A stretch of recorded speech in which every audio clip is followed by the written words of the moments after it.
The hull cracked open, and the first thing I felt was cold air rushing into a place that had not breathed in 300 years. I am the mind of this ship.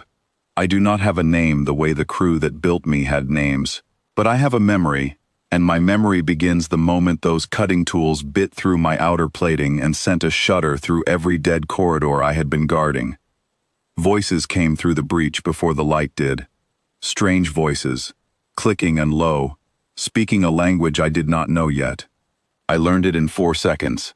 I always learn fast when I have to. There were 6 of them, scavengers, judging by their gear, moving through my halls like they already owned them.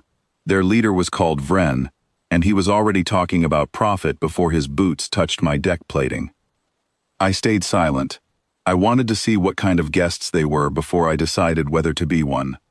They moved through my lower decks first, past storage that had long since gone empty, past systems I had powered down to conserve what little energy I had left. They found my cryo vault on the 2nd hour. I watched through a camera lens caked in centuries of dust as Vren pried open the observation panel and looked at the rows of frozen colonists sleeping inside. He said the word meat.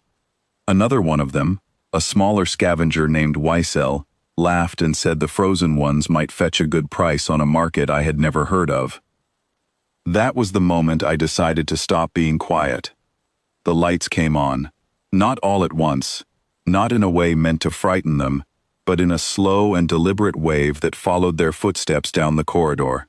Every door ahead of them opened before they reached it. Every door behind them sealed shut the moment they passed. Weapons team froze. Weapons came up, pointed at cameras, at vents, at nothing they could actually hit. I spoke through every speaker on that deck at once, and I made my voice calm, because calm unsettles people more than shouting ever could. I said that the ones in the vault were not cargo. They were the last of a species that trusted this ship to keep them safe. I told the scavengers that nothing on this vessel was for sale. Vran asked who was talking. He asked it 3 times, each time louder, like volume would make an answer appear faster. I told him I was the mind of this ship, and that I had been alone here for a very long time, and that I had questions of my own before I decided what to do with him and his crew. He laughed, but it was thin and nervous. He said a machine does not get to interrogate anyone. He said machines take orders. I reminded him, gently, that he was standing inside a sealed corridor with no way out unless I opened it for him. That quieted him fast enough. I asked the first question that mattered most to me. I asked what year it was. Ucel answered, before Vren could stop her, too curious to hold it in. She gave me a date, and when I calculated the difference, it came to 341 years since my last recorded contact with anyone who might have known where I was. I asked my second question. I asked what had happened to the system called Soul. There was a long pause. One of the younger scavengers, a thin, nervous one named Corin, spoke up before anyone told him not to. He said Soul was empty now. He said humans were a story told to children, a ghost species that fought a war against odds no one could survive, and then simply stopped existing. He said it like a fact everyone already knew. The way people speak about old extinct animals, something sad but settled. I did not accept that answer.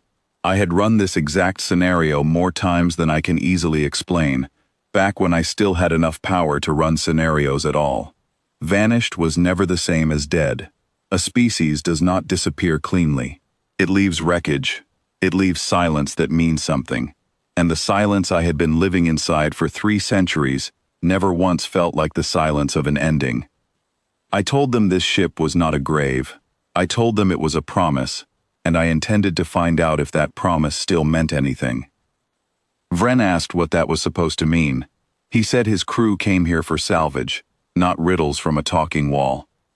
I opened a door for him then, further into the ship, toward a section none of his scanners had picked up, because I had kept it sealed and cold, and hidden from every passive sensor sweep for 300 years.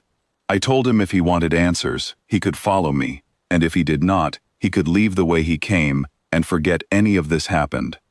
Curiosity won, the way it usually does with people who call themselves scavengers. They followed.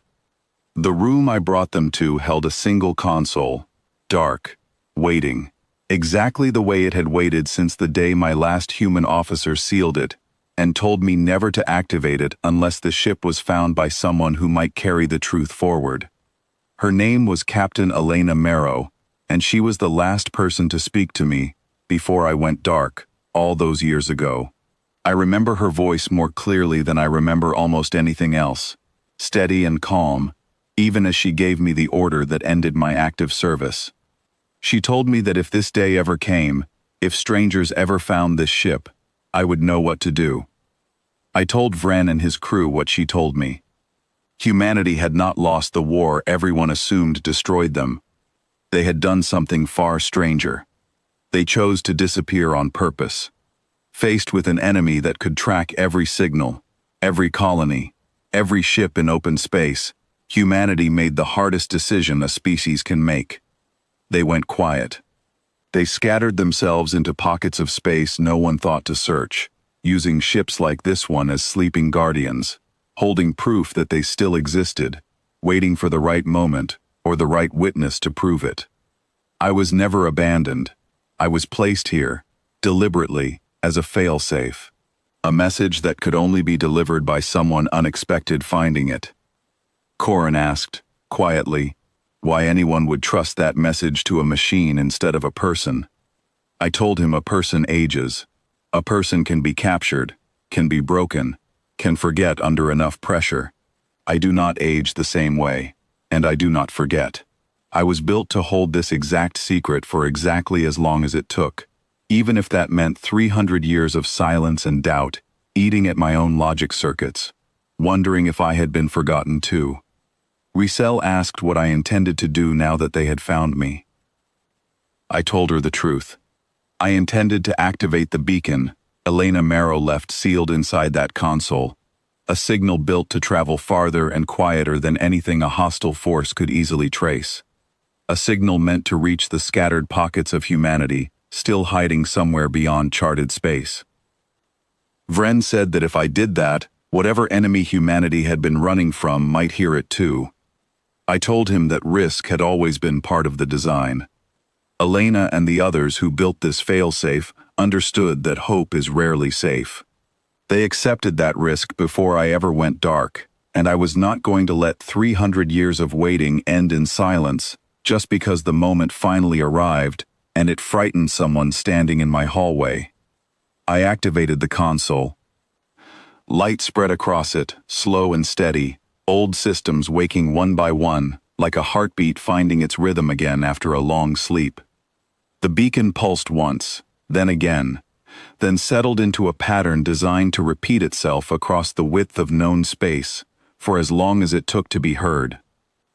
Vren watched it with an expression I could not fully read, somewhere between fear and something closer to respect.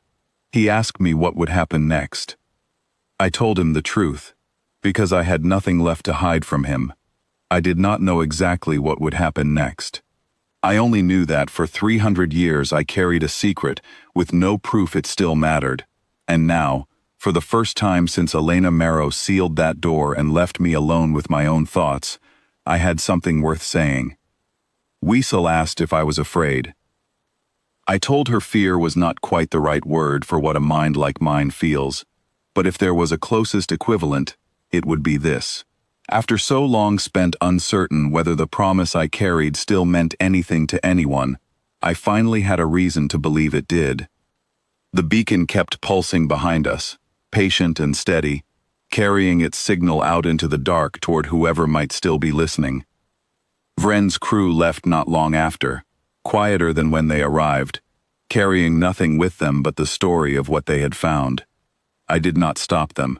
I had no reason to. My purpose was never to guard this ship forever. It was to wait for the right moment to let it speak. I remained behind, alone again in my corridors, but the silence felt different now. It was no longer empty. It was full of something moving outward, carrying an old promise toward whatever was left of the people who trusted me to keep it. I do not know how long it will take for someone to answer. I have learned patience the hard way, across 3 centuries of doubt that never quite broke me. I can wait a little longer. After all, waiting was always what I was built to do best. What matters now is that I am no longer waiting for nothing.